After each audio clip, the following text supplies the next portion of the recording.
আসসালামু আলাইকুম ওয়া রাহমাতুল্লাহি ওয়া বারাকাতুহু। নাহমাদুহু ওয়া নুসাল্লি আলা রাসূলিহিল কারীম। আম্মা বা'দ। সম্মানিত দিনী ভাই এবং বোনেরা, পবিত্র মাহে রমাদান আমাদের একেবারে সন্নিকটে। It's knocking the door. Allah রাসূল সাল্লাল্লাহু আলাইহি ওয়াসাল্লাম এবং সাহাবারা রমাদানুল মুবারক আসার ২ মাস আগ থেকেই কবে রমাদান মাস আসবে এজন্য ব্যাকুলতা প্রকাশ করতেন, উদ্গ্রীব হয়ে থাকতেন যে আমরা রমাদান পাবো কিনা, কখন রমাদান আসছে। এবং ওনারা পড়তেন আল্লাহুম্মা বারিক লানা ফি রজব ওয়া শাবান ওয়া বাল্লিগনা রমাদান। অর্থাৎ হে আল্লাহ, আপনি রজব এবং শাবান মাসে আমাদের বরকত দিন এবং রমাদান পর্যন্ত আপনি আমাদেরকে পৌঁছে দিন। আমাদের সালাফরা রমাদান আসার ৬ মাস আগ থেকে, অর্থাৎ একটা বছরের ৬ মাস ওনারা অপেক্ষা করতেন কবে রমাদান আসবে, উদ্গ্রীব হয়ে থাকতেন, ব্যাকুলতা প্রকাশ করতেন। আবার রমাদান মাস চলে যাওয়ার পরে বছরের বাকি ৬টি মাস এ রমাদানে ওনারা যে সমস্ত এবাদত করেছেন সেগুলো আল্লাহ তাআলা কবুল করলো কিনা এ নিয়ে পেরেশানিতে থাকতেন। বাকি ৬ মাস দোয়া করতেন যে আল্লাহ, এই রমাদানে যে সমস্ত এবাদত আমরা করেছি এগুলোকে তুমি কবুল করে নাও। এই পবিত্র মাসে আল্লাহ তাআলা আমাদের আল্লাহ সচেতনতা বৃদ্ধির জন্য এ মাসে আমাদের জন্য সিয়ামকে তিনি ফরজ করেছেন। আল্লাহ তাআলা ইরশাদ করছেন, ইয়া আইয়ুহাল্লাযীনা আমানু কুতিবা আলাইকুমুস সিয়াম কামা কুতিবা আলাল্লাযীনা মিন ক্বাবলিকুম লাআল্লাকুম তাত্তাকুন।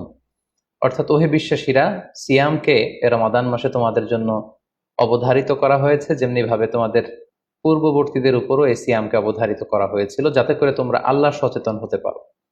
এই আয়াত থেকে বোঝা গেল এই পুরো রমাদানুল মুবারকে যে আমরা সিয়াম উদযাপন করি বা সিয়াম পালন করি, এই সিয়াম বা রোজা পালনের মূল উদ্দেশ্য বা প্রাইম অবজেক্টিভ হচ্ছে আল্লাহ সচেতন হওয়া। এই সিয়াম আমাদেরকে আল্লাহ সচেতন বানায়। এই সিয়াম আমাদের মধ্যে এই ফিলিংস, এই ভাবনা, এই চিন্তা বা এই চেতনাটা নিয়ে আসে যে আমরা এটা ভাবতে শুরু করি যে Allah is watching me, Allah is observing me, Allah আমাকে দেখছেন। এই চিন্তাটাকে, এই সেন্সটাকে, এই ফিলিংটাকে ডেভেলপ করার জন্যই আল্লাহ তাআলা এই মাসে সিয়ামকে আমাদের উপর ফরজ করেছেন। এবং সেটাই আল্লাহ এই আয়াতের শেষাংশে বলছেন, লাআল্লাকুম তাত্তাকুন, যাতে করে তোমরা আল্লাহ সচেতন হতে পারো, যাতে করে তোমরা গড কনসিয়াস হতে পারো। আমরা যখন সিয়াম পালন করি আমরা তখন ক্ষুধার্ত, আমরা তৃষ্ণার্ত, ঘরের ভেতরে আমরা চাইলে কেউ নেই, কেউ আমাকে দেখছে না, আমি চাইলেই খেয়ে ফেলতে পারি, আমি চাইলেই কিন্তু পান করে আমার তৃষ্ণা মেটাতে পারি, কিন্তু আমি খাচ্ছিও না, পানও করছি না। কারণ আমি এটা ফিল করি যে কেউ দেখে না কিন্তু আল্লাহ দেখে। পৃথিবীর কেউ আমাকে দেখছে না, দরজা বন্ধ করে, জানালা বন্ধ করে, ফ্রিজ থেকে ঠান্ডা পানি বের করে, শরবত বের করে আমি কিন্তু ঘরের ভেতরে যখন একা একা থাকি আমি খেয়ে আমার তৃষ্ণা নিবারণ করতে পারি। কিন্তু এটা আমরা কেউই করি না, কারণ আমরা ফিল করি যে পৃথিবীর কেউ যদি নাও দেখে, আল্লাহ সুবহানাহু ওয়া তাআলার চোখে কিন্তু আমরা ফাঁকি দিতে পারছি না। হি ইজ ওয়াচিং মি, তিনি আমাদেরকে দেখছেন। তাহলে সম্মানিত দিনী ভাই এবং বোনেরা, এই সিয়াম আমাদের মধ্যে আল্লাহ কনসিয়াসনেস, আল্লাহ সচেতনতা এটা ডেভেলপ করে। পাশাপাশি সিয়ামের মাধ্যমে আমরা আমাদের প্রবৃত্তির উপর নিয়ন্ত্রণ অর্জন করি। গোটা বছর প্রবৃত্তি আমাদেরকে নিয়ন্ত্রণ করে, সারা বছর প্রবৃত্তি আমাদের উপর জিতে, আর আমরা এই রমাদান মাসে প্রবৃত্তির উপর জয়লাভ করি। যেমন পুরো বছর ব্যাপী আমার যখন ক্ষুধা লাগে আমি খাই, তৃষ্ণার্ত হলে পানি পান করি, আমার কামনা জাগলে সেই কামনা আমি পূরণ করি। কিন্তু রমাদানে ক্ষুধা লাগলে কিন্তু আমরা খাই না। তৃষ্ণায় গলা ফেটে যাচ্ছে, তৃষ্ণায় গলা কাঠ হয়ে যাচ্ছে, কিন্তু এক ফোঁটা পানি আমি পান করছি না। সিয়াম পালন করা অবস্থায় দিনের বেলা আমরা যারা বিবাহিত, আমাদের স্ত্রীদের সাথে অন্তরঙ্গ মুহূর্ত আমরা কাটাচ্ছি না। তার মানে আমার যেটা মন চাচ্ছে, আমার যেটা ডিজায়ার, আমার যেটা ডিমান্ড, সেটা আমি ফুলফিল করছি না, অর্থাৎ আমার প্রবৃত্তিকে আমি নিয়ন্ত্রণ করি। তাহলে সিয়াম পালনের মাধ্যমে প্রবৃত্তিকে কিভাবে কন্ট্রোল করা যায়, প্রবৃত্তিকে কি করে নিয়ন্ত্রণ করা যায়, এটা আমরা শিখি। সারা বছর প্রবৃত্তি আমাদের উপর জয়লাভ করে, আর এই সিয়ামের মধ্যে দিয়ে কেমন যেন রমাদানে আমরা প্রবৃত্তির উপর জয়লাভ করি, আমাদের কাছে প্রবৃত্তি হেরে যায়, জিতে যায় আমাদের আল্লাহ তাআলার প্রতি আস্থা এবং ভালোবাসা। এই সিয়ামের আরো একটি শিক্ষণীয় বিষয় হচ্ছে, এই সিয়াম আমাদেরকে সংযমী বানায়, রেস্ট্রেইনড বানায়। আমরা চাইলেই রোজা পালন করা অবস্থায় যা মনে চায় তা করতে পারি না। এবং সহিহ বুখারীর বর্ণনায় আল্লাহর হাবিব সাল্লাল্লাহু আলাইহি ওয়াসাল্লাম আমাদেরকে শিখিয়েছেন যে কেউ যখন রোজা রাখে সে যেন অশ্লীল কথা না বলে, রোজা রেখে সে যেন কাউকে গালি না দেয়। এমনকি কেউ যদি তাকে গালি দেয় অথবা কেউ যদি তার সাথে ঝগড়া লাগতে আসে, সে যেন বলে ইন্নী ইমরুউন সাইম, অর্থাৎ আই এম ফাস্টিং, আমি রোজাদার, আমি রোজা পালন করছি। রোজা পালন করা অবস্থায় আমার পক্ষে অশ্লীল কথা বলা, ঝগড়া করা, কোনো বাক বিতণ্ডায় জড়ানো সম্ভব না। তার মানে এই সিয়াম পালনের মধ্যে দিয়ে সংযম যে ব্যাপারটা, এই ব্যাপারটা আমাদের আয়ত্তে চলে আসে। আমরা এই সিয়াম পালনের মধ্যে দিয়ে সংযমী হয়ে উঠি। পাশাপাশি যারা সিয়াম পালন করছে তাদের জন্য আল্লাহর হাবিব সাল্লাল্লাহু আলাইহি ওয়াসাল্লাম ঘোষণা দিয়েছেন যে কিয়ামতের ময়দানে বিচার শেষে তারা যখন জান্নাতে ঢুকবে, রোজা পালনকারীদের জন্য আল্লাহ তাআলা একটি স্পেশাল গেট রেখেছেন যেটার নাম হচ্ছে রাইয়ান। এবং এই রাইয়ান গেট দিয়ে রোজাদাররা ছাড়া কেউ প্রবেশ করতে পারবে না। সুবহানাল্লাহি বিহামদি। আর একবার এই রাইয়ান দরজা দিয়ে যে ব্যক্তি ঢোকার সুযোগ পাবে জান্নাতে, he will never be thirsty again. সে কখনো আর তৃষ্ণার্ত হবে না, চিরকালের জন্য তার গলা থেকে তৃষ্ণা হারিয়ে যাবে। পাশাপাশি আল্লাহ তাআলা ইরশাদ করছেন যে সব আমলগুলোকে সওয়াব বাড়ানো হয় এবং সওয়াবের প্রতিদান বান্দাদেরকে দেয়া হয়, কিন্তু এই সিয়ামের ব্যাপারটা ভিন্ন। এর প্রতিদান আমি আল্লাহ নিজ হাতে দেব। আরেক বর্ণনা এসেছে এই সিয়ামের প্রতিদান আমি নিজেই। আমরা যদি একটু খেয়াল করে দেখি যে রমাদানুল মুবারাকে আমরা যত নেক আমল করছি বা সৎকর্ম করছি, এগুলোর সওয়াবগুলোকে কিন্তু জ্যামিতিক হারে বাড়ানো হয়। দ্য রিওয়ার্ডস অফ আমাল is multiplied in this blessed month of Ramadan. এ মাসে আমরা একটা নফল আবাদত করলে সেটা ফরজের সমান সওয়াব দেওয়া হচ্ছে। একটা ফরজ আবাদত করলে সেটা 70 থেকে 700 গুণ সওয়াব দেওয়া হচ্ছে। এ মাসে উমরা করলে সেটা হজের সমান সওয়াব দেওয়া হচ্ছে। অর্থাৎ অর্থাৎ অন্যান্য মাসে আমরা যদি নেক আমল করি তাহলে সেটার সওয়াবকে বাড়ানো হয় গাণিতিক হারে, কিন্তু এই রমাদানুল মুবারাকে কোনো নেক আমল করলে সওয়াবকে বাড়ানো হয় জ্যামিতিক হারে। এটাকে মান্থ অফ স্পেশাল অফার বলা হয়, বিশেষ অফারের মাস। আল্লাহ তাআলা চেয়েছেন যে বিশেষ অফার দিয়ে আমাদেরকে ইবাদতের প্রতি আগ্রহী করে তোলে, আকৃষ্ট করে তোলে। তিনি যেন আমাদের গুনাহগুলোকে ক্ষমা করে দিয়ে আমাদেরকে পাপ মুক্ত বান্দা হিসেবে স্বীকৃতি দিতে পারেন, তার একটা কেমন যেন আয়োজন তিনি করে থাকেন আমাদের জন্য পবিত্র মাহে রমাদানে। এবং এই রমাদানুল মুবারকের প্রতিটি রাতে আল্লাহ তাআলার পক্ষ থেকে একজন বিশেষ আহ্বানকারী ফেরেশতা তারা ডাকতে থাকে আর বলতে থাকে, ইয়া বাগিয়াল খায়রি আকবিল, হে কল্যাণের অভিযাত্রী, হে কল্যাণের পথের যাত্রী, আকবিল, প্রসিড, গো অন, আরো সামনে যাও, আরো নেক কাজ করো, আরো ভালো কাজ করো। ইয়া বাগিয়াশ শাররি আকসির, হে পাপের পথের যাত্রী, আকসির, স্টপ, থেমে যাও, অনেক হয়েছে, আর না, আর অন্যায়ের দিকে ধাবিত হয়েও না। এটা প্রতি রাতেই, রমাদানের প্রতিটি রাতেই এই আহ্বান করা হয় যে হে কল্যাণের পথের যাত্রী, ভালো কাজ করতে থাকো, হে অকল্যাণের পথের যাত্রী, এখনই থেমে যাও, আর সামনের দিকে আগ বাড়িও না। এবং এই বরকতপূর্ণ মাস পেয়েও যারা আল্লাহ তাআলার ক্ষমা পায়নি, রাসূল সাল্লাল্লাহু আলাইহি ওয়াসাল্লাম তাদের জন্য ভয়ঙ্কর ওয়ার্নিং দিয়েছেন, হুঁশিয়ারি দিয়েছেন, গভীর হুঁশিয়ারি তিনি বর্ণনা করেছেন। মসজিদে নববীতে আল্লাহ রাসূল সাল্লাল্লাহু আলাইহি ওয়াসাল্লাম একবার মিম্বারের প্রথম ধাপে পা রেখে বললেন আমিন, দ্বিতীয় ধাপে পা রেখে বললেন আমিন, তৃতীয় ধাপেও পা রেখে বললেন আমিন। সাহাবারা জিজ্ঞেস করলেন, ইয়া রাসূলুল্লাহ, তিনবার কেন আমিন বললেন? আমরা তো বুঝতে পারলাম না। আল্লাহ রাসূল সাল্লাল্লাহু আলাইহি ওয়াসাল্লাম তখন বললেন যে এইমাত্র জিবরিল আমার কাছে এসে আমাকে শুনিয়েছে যে যে ব্যক্তি রমাদানুল মুবারক পেয়েও ইবাদতের মাধ্যমে আল্লাহর ক্ষমা পেল না, সে দুর্ভাগা, সে হতভাগা। আমি তখন বলেছি আমিন। তারপর জিবরিল বলল যে মা বাবা উভয়কে পেয়ে তাদেরকে সন্তুষ্ট করার মধ্য দিয়ে যারা আল্লাহর জান্নাতকে হাসিল করতে পারলো না, তারা দুর্ভাগা, হতভাগা। আমি বলেছি আমিন। তৃতীয় পর্যায়ে জিব্রাইল বলেছে যে হে নবী, আপনার নাম শুনবার পরেও যে আপনার উপর দুরূদ পাঠালো না, অর্থাৎ সাল্লাল্লাহু আলাইহি ওয়াসাল্লাম বলল না, সে দুর্ভাগা, সে হতভাগা। তখন আমি বলেছি আমিন। সম্মানিত শুধু এই হাদিস থেকে আমরা বুঝতে পারি যে যারা রমাদান পেয়ে আল্লাহর প্রিয় ভাজন বান্দা হতে পারলো না, আল্লাহর কাছ থেকে ক্ষমার ঘোষণা পেল না, তাদের চেয়ে দুর্ভাগা এবং হতভাগা আর কেউ হতে পারে না। তাই যেহেতু রমাদান আমাদের একেবারে সন্নিকটে, আর মাত্র 2 দিন পরে এই পবিত্র মাস আমাদের মাঝে আগমন করবে, তাই আমাদের উচিত এই মাসটাকে ভাব গাম্ভীর্যের সাথে উদযাপন করা, to take the best out of this blessed month, যত বেশি পরিমাণে সম্ভব নেক কাজ করে আল্লাহ তাআলার ক্ষমাপ্রাপ্ত বান্দাদের অন্তর্ভুক্ত হওয়ার চেষ্টা করা। আমরা যদি এই মাসকে উদযাপনের জন্য এখন থেকে একটা প্ল্যান করি বা প্রোগ্রাম করি এবং সেটার আলোকে যদি পুরো মাসটি আমরা পরিচালনা করবার চেষ্টা করি, তাহলে আশা করি খুবই ফ্রুটফুল ওয়েতে এই যে অফার দেয়া হয়েছে, স্পেশাল অফার, এই অফারগুলোকে আমরা কাজে লাগাতে পারবো এবং বেশি বেশি ইবাদত করে আল্লাহ তাআলার প্রিয় ভাজনদের অন্তর্ভুক্ত হতে পারবো। এই পৃথিবীতে আমরা যখন কোনো বিজনেস রান করি, নিশ্চয়ই তার আগে একটা প্ল্যান করি, একটা প্ল্যান সাজাই। বড় কোনো প্রজেক্ট যখন আমরা হাতে নেই, আমরা একটা প্রজেক্ট প্ল্যান দাঁড় করাই এবং সেটার আলোকে আমরা সেই প্রজেক্টটাকে রান করবার চেষ্টা করি।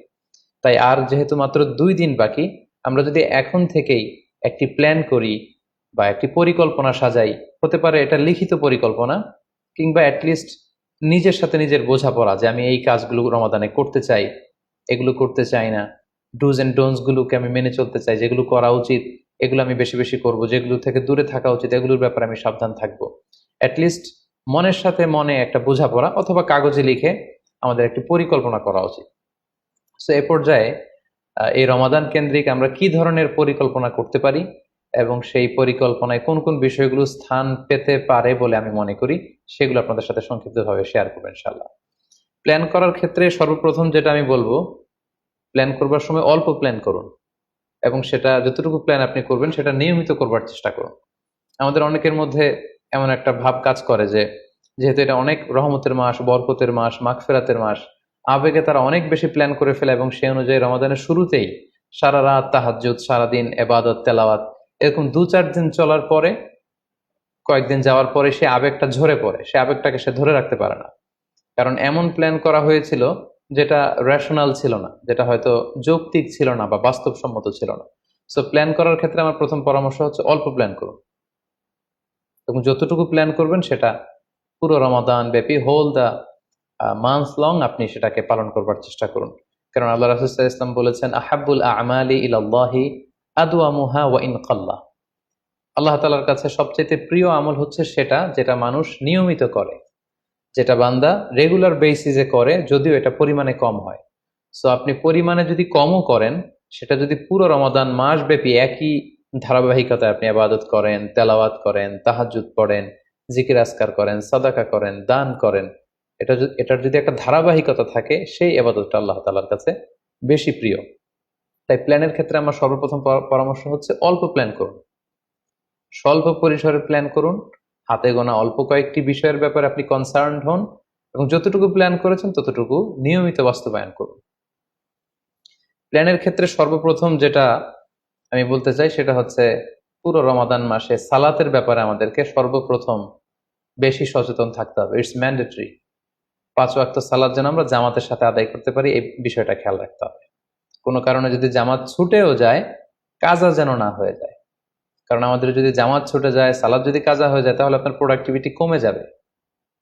সো প্ল্যানের ক্ষেত্রে এখন থেকে আমাদের এটা মাথায় রাখতে হবে যে পুরো রমাদান জুড়ে আমরা 5 ওয়াক্ত সালাত জামাতের সাথে আদায় করব। কোনো কারণে জামাত যদি ছুটেও যায়, কোনো নামাজ যেন আমার কাজা না হয়ে যায়, এ ব্যাপারে আমরা সচেতন থাকবার চেষ্টা করব। 3 নম্বরে হচ্ছে কোরআন তেলাওয়াত করা। যেহেতু রমাদানুল মুবারক এটা কোরআন নাজিলের মাস, আল্লাহ তাআলা বলছেন শাহরু রমাদান আল্লাযী উনজিলা ফীহিল কুরআন। রমাদান তো এমন মাস যে মাসে আল্লাহ তাআলা কোরআন নাজিল করেছেন। সো এটা কোরআনকে উদযাপনের মাস, কোরআনের সাথে নতুন করে সম্পর্ক গড়বার মাস, বেশি বেশি কোরআন তেলাওয়াত করবার মাস। নফল ইবাদতের যে লিস্ট আছে তার মধ্যে সবচেয়ে শ্রেষ্ঠ নফল ইবাদত হচ্ছে কোরআন তেলাওয়াত করা এবং সেটার মোক্ষম সময় হচ্ছে রমাদানুল মুবারক। আমরা প্রত্যেকেই জানি যে এই মাসে তেলাওয়াত করার যে একটা আবহ, যে একটা ইমেজ, যে একটা পরিবেশ এবং যেরকম একটা মজা পাওয়া যায়, বছরের অন্য কোনো মাসে কিন্তু ওই ফিলিংটা আমাদের আসে না। সো এই সুযোগটাকে আমাদের কাজে লাগানো, আমরা যেন প্রতিদিন কোরআনের তেলাওয়াত করি এবং তেলাওয়াত করার ক্ষেত্রে অবশ্যই ধীরস্থির ভাবে তেলাওয়াত করতে হবে। আমরা অনেকে তাড়াহুড়ো করে তেলাওয়াত করি। হাদিসে এসেছে রুব্বা কারিন লিল কোরআন ওয়াল কোরআন ইয়ালআনু। কোরআনের অনেক তেলাওয়াতকারী আছে যাদেরকে কোরআন রহমত দেওয়ার পরিবর্তে লাআনত দেয়, কার্ডস করে, অভিসম্পাত করে। তাই তাড়াহুড়ো করে আমরা যেন কোরআন তেলাওয়াত না করি। রমাদান আসলেই দেখা যায় কিছু কিছু মানুষ কোরআন খতম করবার জন্য উঠে পড়ে লাগে। কেউ 5 খতম, 7 খতম, 10 খতম দেওয়ার জন্য প্রতিযোগিতা করে খতম দেয়, ফলে খুব দ্রুত তারা কোরআন তেলাওয়াত করে। এটা ঠিক না। খতম দেওয়ার জন্য উঠে পড়ে লাগা উচিত হবে না, বরং আপনি ধীরস্থির ভাবে তেলাওয়াত করুন। সেই হিসেবে শুরু থেকে শেষ পর্যন্ত একবার করে যদি আপনি 1 খতম দিতেও পারেন সেটা ভালো, আর দিতে না পারলেও আপনি ধীরস্থির ভাবে তেলাওয়াত করে সেটার সওয়াব আপনি ইনশাল্লাহ পাবেন। তাহলে তেলাওয়াত করার ক্ষেত্রে প্রথম রিমাইন্ডার হচ্ছে তাড়াহুড়ো করে তেলাওয়াত করা যাবে না। 2 নম্বর হচ্ছে যদি সুযোগ হয় অর্থ বুঝে তেলাওয়াত করা। আমরা কয়েকটা সূরা স্পেসিফাই করতে পারি যে এই রমাদানে আমি এই সূরাটা পড়ব, এই রমাদানে এই সূরা শুরু থেকে শেষ পর্যন্ত এর মর্মার্থ, এর বঙ্গানুবাদ, এর যে শিক্ষা লেসন, এটা আমি জানবার চেষ্টা করব। সম্মানিত দিনী ভাই এবং বোনেরা, কোরআন হচ্ছে এমন একটি কিতাব, যারাই এই কোরআনের সাথে সম্পর্ক জুড়ে দিয়েছে, যারাই এই কোরআনকে হৃদয়ে ধারণ করেছে, তারাই সম্মানিত হয়েছে। একটু খেয়াল করে দেখুন, সাইয়েদনা জিবরিল আলাইহিস সালাম উনি কোরআন নিয়ে আসমান থেকে পৃথিবীতে নেমেছিলেন। কোরআনকে নিয়ে আসার কারণে উনি হয়েছেন শ্রেষ্ঠ ফেরেশতা। আল্লাহ রাসূল সাল্লাল্লাহু আলাইহি ওয়াসাল্লামের উপর কোরআন নাজিল হয়েছিল, তাই তিনি হয়েছেন শ্রেষ্ঠ রাসূল। এই রমাদান মাসে কোরআন নাজিল হয়েছে, তাই রমাদান মাস হচ্ছে 12টা মাসের শ্রেষ্ঠ মাস, সাইয়্যিদুশ শুহুর। কদরের রাতে এই কোরআন নাজিল হয়েছিল, তাই কদরের রাত হচ্ছে পৃথিবীর শ্রেষ্ঠ রাত। আমরা উম্মতে মুহাম্মাদি, আমাদের উপর কোরআন নাজিল হয়েছে, তাই আমরা হয়েছি খায়রু উম্মাহ, শ্রেষ্ঠ জাতি। আমাদের মধ্য থেকেও যারা কোরআনের সাথে অ্যাটাচমেন্টকে বাড়াবে, কোরআনকে যারা ধারণ করবে, তারা হবে পৃথিবীর শ্রেষ্ঠতম মানুষ। তাই আসুন কোরআন উদযাপনের এই মাসে আমরা যেন বেশি বেশি কোরআনের সাথে সম্পর্ককে নতুন করে আবার নবায়ন করি। 4 নাম্বার যেই ব্যাপারটি আমি প্ল্যানে বা পরিকল্পনায় রাখার চেষ্টা করব, সেটা হচ্ছে খুব বেশি খাবার দাবার বা কেনাকাটা এগুলোর ব্যাপারে আমাদেরকে একটু সাবধান থাকতে হবে। আমরা অনেকে মনে করে থেকে রমাদান মানেই মুখরোচক ইফতারি, ইফতার পার্টিতে জয়েন করা, উদরপূর্তি করে সাহারি খাওয়া, শপিং করা এবং কেনাকাটায় ব্যস্ত থাকা। আসলে ব্যাপারটি এমন নয়, কারণ আমরা জানতে পেরেছি যে এটা হচ্ছে বরকতের মাস, এটা অফারের মাস। নফল ইবাদতে ফরজের সমান সওয়াব, ফরজ করলে 700 গুণ সওয়াব, নফল উমরা করলে হজের সমান সওয়াব। সো এটা হচ্ছে মৌসুমুল ইবাদা, ইবাদতের মৌসুম। সো আমাদের যদি শপিং করা লাগে, আমাদের যদি কোনো প্রোগ্রামে অংশগ্রহণ করা লাগে, সেটা যেন আমাদের ফোকাস না হয়। কেনাকাটা, শপিং করা, এটা যেন আমাদের ফোকাস না হয়। ভুরি ভোজ করা, আমাদের বাসায় মা বোনরা যারা আছে তাদেরকে হরেক রকম আইটেমের বায়না ধরে সারাদিন তাদেরকে ব্যস্ত রাখা, ইবাদত থেকে তাদেরকে দূরে রাখা, এই কালচারগুলো থেকে আমাদেরকে দূরে থাকতে হবে। আমরা যখন রমাদান কেন্দ্রিক প্ল্যান করতে বসবো, আমরা যেন এটা ভাবি যে এই রমজানে একটু একটু করে আমি নিজেকে পরিবর্তন করতে চাই। ভুরি ভোজ করা, ইফতার পার্টিতে বেশি বেশি যাওয়ার জন্য প্ল্যান করা, তারপর কেনাকাটা, শপিং, ঈদের শপিং এর জন্য সময় নষ্ট করা, এটা যেন আমাদের মূল ফোকাস না হয়। আমাদের মূল ফোকাস যেন হয় এটা ইবাদতের মাস, বেশি বেশি ইবাদত করে যেন আমরা আল্লাহর সন্তুষ্টি অর্জন করতে পারি। প্ল্যানের ক্ষেত্রে 5 নাম্বার যে পয়েন্টটি আমি বলবো সেটি হচ্ছে ইফতারির পূর্ব মুহূর্তে দোয়া করুন। এটি ভুলে যাওয়া যাবে না। প্রতিদিন ইফতারিকে সামনে নিয়ে আমরা দোয়া করব, কারণ হাদিসে এসেছে সালাসু দাওয়াতিন মুস্তাজাবা, 3 ব্যক্তির দোয়া আল্লাহ তাআলার কাছে কবুল হয়ে যায়। এই দোয়া আল্লাহ কখনো ফিরিয়ে দেন না। এর মধ্যে একটা দোয়া হচ্ছে দাওয়াতুস সাইম, রোজাদারের দোয়া আল্লাহ কখনো ফিরিয়ে দেন না। দাওয়াতুস সাইমি মাকবুল, এটা আল্লাহর কাছে কবুল হয়ে যায়। ঠিক ওই মুহূর্তটাতে আল্লাহ তাআলার সফট কর্নার খুব বেশি গ্রো করে, আল্লাহর রহমতের দরিয়ার মধ্যে একটা অভাবনীয় জোশ পড়ে যায়। আল্লাহ তাআলা এই দৃশ্যটাকে খুব দেখতে পছন্দ করে যে বান্দা সামনে খাবার নিয়ে বসে আছে, শরবত নিয়ে, পানীয় নিয়ে বসে আছে, ক্ষুধায় তৃষ্ণায় সে জর্জরিত, সে চাইলেই সামনে থেকে নিয়ে মুখে তুলে খাবারটা খেতে পারে, কিন্তু সে আমার ভয়ে খাচ্ছে না। তখন আল্লাহ তাআলা এই দৃশ্যটা দেখতে বড্ড পছন্দ করেন। ঠিক এই মুহূর্তে আপনি যখন বুদ্ধি করে আল্লাহ তাআলার কাছে চাইতে শুরু করবেন, কায়মন বাক্যে চোখের পানি ছেড়ে, আপনি চাইতে দেরি হবে, এই দোয়া আল্লাহ তাআলার কাছে কবুল হতে দেরি হবে না। তাই এই ভুলটি যেন আমরা না করি, এই বরকত যেন আমরা মিস না করি। প্রতিদিন খেয়াল করে, সম্মানিত দিনী ভাই এবং বোনেরা, খেয়াল করে ইফতারির পূর্ব মুহূর্তে দোয়া করুন। আপনার কি চাহিদা, আকুতি মিনতি আল্লাহর কাছে আছে, আপনি পেশ করুন। 7 নম্বর পয়েন্টটি হচ্ছে ধীরস্থির ভাবে তারাবির সালাত পড়ুন। প্ল্যান করে ফেলুন কোন মসজিদে পড়বেন, কোথায় পড়বেন, কোভিড আউটব্রেকের কারণে কোনো রেস্ট্রিকশন থাকলে বাসায় কিভাবে পড়বেন, পরিবেশটা আপনি কেমন দেখতে চান, কিভাবে করতে চান, এখন থেকে প্ল্যান প্রোগ্রাম করে ফেলুন। তারাবির সালাতের ক্ষেত্রে পরামর্শ হচ্ছে ধীরস্থির ভাবে তারাবির সালাত আদায় করুন। সালাতুত তারাবিহ শব্দের অর্থই হচ্ছে বিশ্রামের সালাত, অর্থাৎ আপনি বিশ্রাম নিয়ে নিয়ে 2 রাকাত করে, 4 রাকাত শেষে তাসবিহ পড়ে বিশ্রাম নিয়ে আবার 2 রাকাত, 4 রাকাত এভাবে পড়তে থাকবেন। আমাদের বাংলাদেশের বেশিরভাগ মসজিদগুলোতে যেহেতু 20 রাকাতের সালাতুত তারাবিহ হয়, আমরা সাজেস্ট করি যে আপনারা 20 রাকাত সালাতুত তারাবিহ আদায় করুন। অসুস্থতা জনিত কোনো কারণে কারো যদি কম পড়তে হয় সেটা ভিন্ন ব্যাপার, তবে আমরা 20 রাকাতের কথাই সবাইকে সাজেস্ট করে থাকি, যেহেতু এটা আবাদতের মাস, যত বেশি আবাদত করা যায় ততই এটা কল্যাণকর। তো সেক্ষেত্রে রাকাত বিতর্ক আপনাদেরকে এড়িয়ে চলা উচিত। রমাদান আসলে আমাদের মধ্যে এই শয়তান এই বিষয়টাকে উস্কে দেয় যে তারাবির সালাতকে 8 রাকাত না 20 রাকাত নাকি 12 রাকাত। সো তারাবির সালাত ধীরস্থির ভাবে আদায় করুন, রাকাত বিতর্ক এড়িয়ে চলুন। এটা হচ্ছে একটা বড় ফিতনা।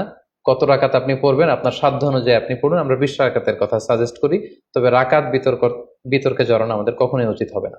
8 নাম্বার যে পয়েন্টের কথা বলবো সেটি হচ্ছে শেষ রাতে তাহাজ্জুদের সালাত আদায় করা। বছরের অন্য সময়গুলোতে রাত 4টার দিকে উঠে আসলে অনেকের পক্ষেই তাহাজ্জুদের সালাত আদায় করা সম্ভব হয়ে ওঠে না। যেহেতু রমাদানুল মুবারকে সাহারি খাওয়ার জন্য আমাদেরকে উঠতেই হচ্ছে, সাহারি খাওয়ার পরে আপনি অজু করে আপনার সুবিধা মতো 2 রাকাত 4 রাকাত তাহাজ্জুদের সালাত আপনি আদায় করুন। তাহাজ্জুদের সালাতে সিজদায় পড়ে আপনি আল্লাহ তাআলার কাছে আপনার মনের আকুতি আপনি তুলে ধরুন। এই মুহূর্তটাতে, তাহাজ্জুদের এই সময়টাতে আল্লাহ তাআলা প্রথম আকাশে মনোনিবেশ করে তিনি ডাকতে থাকেন, কার কি লাগবে, কার খাবারের দরকার আমার কাছে চাও, আমি খাবারের ব্যবস্থা করে দেব। কার রিজিকের দরকার, রিজিকের ব্যবস্থা করে দেব। কার সফলতা দরকার, আমি আল্লাহ তাআলা সফলতা দেওয়ার মালিক, আমি সফলতার ব্যবস্থা করে দেব। যে মুহূর্তটুকুতে বা যে সময়ে আল্লাহ তাআলা আমাদেরকে দেওয়ার জন্য তিনি আমাদেরকে ডাকছেন, আমাদেরকে দেওয়ার জন্য তিনি বসে আছেন, প্রস্তুত, আহ্বান করছেন, কিন্তু আমরা সে আহ্বানে সাড়া দিচ্ছি না। তাই রমাদানুল মুবারকে তাহাজ্জুদের সালাতের অভ্যাস করার একটা সুবর্ণ সুযোগ কিন্তু আমাদের আসছে।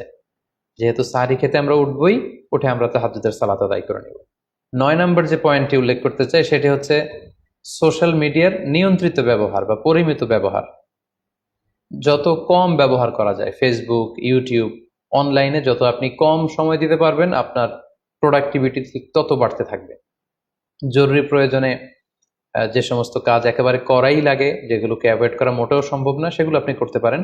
তবে আমাদের সাজেশন হচ্ছে ফেসবুকিং, টুইটারিং এবং ইউটিউবিং, এই সমস্ত কাজে, সোশ্যাল মিডিয়ার কাজে যত কম আপনি এই রমাদানুল মুবারকে সময় ব্যয় করতে পারবেন, সময়টা ঠিক ততই আপনার প্রোডাক্টিভ ওয়েতে কাজে লাগবে ইনশাআল্লাহ। 10 নম্বর পয়েন্ট এবং সর্বশেষ পয়েন্ট হচ্ছে রমাদানুল মুবারকের মূল আকর্ষণ হচ্ছে রমাদানুল মুবারকের শেষ দশকে, অর্থাৎ রমাদানের কদরের রাতগুলো হচ্ছে লাস্ট 10 days অফ রমাদানে। আল্লাহ রাসূল সাল্লাল্লাহু আলাইহি ওয়াসাল্লাম ইরশাদ করেছেন, ফালতামিসু ফিল আশরিল আওয়াখিরি মিনাল বিতর, রমাদানের শেষ দশকের বেজর রাত্রিগুলোতে তোমরা কদরের রাত তালাশ করো। তাই আপনারা যখন প্ল্যান করতে বসবেন, এখনই ক্যালেন্ডার সামনে নিয়ে রমজানের শেষ দশক কত তারিখ থেকে কত তারিখ পরে প্ল্যান করে নিন, এবং অড নাইটগুলো, বেজর রাত্রিগুলো কোন কোন রাত্রিগুলো হতে পারে এখনই প্ল্যান করে নিন। যত ধরনের ব্যস্ততা, যত ধরনের ঝামেলা, যত ধরনের দায়িত্ব, এই কাজগুলোকে আপনি আগে পরে সেরে নেবেন, কিন্তু এই 10 দিনের স্পেশাল টাইমটাকে আমাদের ইবাদতের জন্য রাখা উচিত। আল্লাহ রাসূল সাল্লাল্লাহু আলাইহি ওয়াসাল্লাম রমজানের শেষ দশকে যখন তিনি পৌঁছতেন, তিনি তখন এমন ভাবে ইবাদত করতেন, তিনি কাউকে চিনতেন না, কারোর সাথে বেশি কথা বলতে চাইতেন না। তিনি রাতে সারা রাত জেগে থাকতেন, ফ্যামিলি মেম্বারদেরকে উঠিয়ে দিতেন, জাদ্দা ওয়া শাদ্দাল মিজহার, কোমরে গামছা বেঁধে তিনি ইবাদতে লেগে পড়তেন। এই শেষ দশকে তিনি এত ইবাদত করতেন, বছরের কোনো সময়ে আল্লাহ রাসূল সাল্লাল্লাহু আলাইহি ওয়াসাল্লামকে এত বেশি ইবাদত করতে কিন্তু দেখা যেত না। তাই এই শেষ দশকের বেজর রাত্রিগুলো যেন আমরা মিস না করি, এবং শুধু 27 রমজানে আমরা কদর হিসেবে পালন করব, ব্যাপারটা যেন এমন না হয়ে যায়। কারণ যদি কোনো কারণে কদর মিস হয়ে যায়, এটা হচ্ছে খায়রুম মিন আলফি শাহর, 1000 মাসের চেয়েও সেরা। ওই এক রাতের ইবাদত হচ্ছে 1000 মাসের ইবাদতের সমান। এবং আল্লাহর হাবিব সাল্লাল্লাহু আলাইহি ওয়াসাল্লাম বলেছেন, মান হুরিমা খায়রাহা ফাকাদ হুরিম, যে কদরের রাতের বরকত থেকে বঞ্চিত হলো, হি ইজ দ্য লুজার। এই বরকতের মাসে নিশ্চয়ই আমরা কেউই লুজার হতে চাই না, আমরা সবাই গেইনার হতে চাই। তো আমরা যদি গেইনার হতে চাই, রমাদানের সর্বোচ্চ বরকতটুকু যদি আমরা হাসিল করতে চাই, লাস্ট 10 days অফ রমাদান, রমজানের শেষ দশকের বেজর রাত্রিগুলো যেন আমরা খুবই আন্তরিকতার সাথে সিনসিয়ারলি ইবাদত করে কদরের বরকত হাসিল করবার চেষ্টা করি। সম্মানিত দিনী ভাই এবং বোনেরা, রমাদান আসতে আর মাত্র 2 দিন বাকি। সংক্ষিপ্ত পরিসরে রমাদান কেন্দ্রিক আমাদের প্ল্যান কেমন হওয়া উচিত এবং সেই প্ল্যান বা পরিকল্পনাতে কোন কোন বিষয়গুলো আমাদের খেয়াল রাখা উচিত, এই বিষয়ে সংক্ষিপ্ত পরিসরে আমি আলোচনা করলাম। আশা করি এগুলো যদি আমরা খেয়াল রাখি, তাহলে খুব ফ্রুটফুল এবং প্রোডাক্টিভ ওয়েতে আমরা আমাদের রমাদানকে কাটাতে পারবো। আমরা গত বছর আমাদের অনেক প্রিয়জনদের সাথে একসাথে রমাদান কাটিয়েছি, তাদের অনেকে কিন্তু এবছর আমাদের সাথে নেই। এবং কোভিড আউটব্রেকের এই যে সেকেন্ড ওয়েভ, থার্ড ওয়েভ যেভাবে শুরু হয়েছে, আমরা আমাদের অনেক প্রিয়জনদেরকে হারিয়েছি। আমরা এই রমাদান কারা পুরো রমাদান পাবো আমরা জানি না, আবার আগামী বছরের রমাদান পর্যন্ত আমরা বেঁচে থাকবো কিনা সেটাও আমরা জানি না। সো এই রমাদান হতে পারে আমাদের জীবনের শেষ রমাদান। আমাদের we should consider this Ramadan the last and final chance in our life. আমাদের এভাবে চিন্তা করা উচিত যে হতে পারে এটা আমার জীবনের শেষ রমাদান, তাই আমার গুনাহ মাফের একটা সুবর্ণ সুযোগ হচ্ছে এ রমাদান মাস। তাই এই মাসের সর্বোচ্চ বরকতটুকু হাসিল করার জন্য আমরা যেন বুদ্ধিমানের পরিচয় দিই, আমরা যেন বেশি বেশি ইবাদত করে আল্লাহ তাআলার প্রিয় ভাজনদের অন্তর্ভুক্ত হতে পারি। সম্মানিত সুধী, কোভিড আউটব্রেক গোটা বিশ্বব্যাপী ছড়িয়ে পড়েছে। বিশেষ করে বাংলাদেশে সেকেন্ড ওয়েভের কবলে পড়ে আমরা আমাদের অনেক প্রিয়জনদেরকে হারিয়েছি। সো আসুন আমরা সাবধানে জীবনযাপন করি। বি সেফ, যেখানে থাকুন আপনারা সাবধানে থাকুন, সেফ থাকুন এবং অবশ্যই ঘরের বাইরে যখন বেরোবেন মাস্ক পরে বেরোবেন। হ্যাভ এ গ্রেট রমাদান। আসসালামু আলাইকুম রহমতুল্লাহি ওয়া বারাকাতুহু।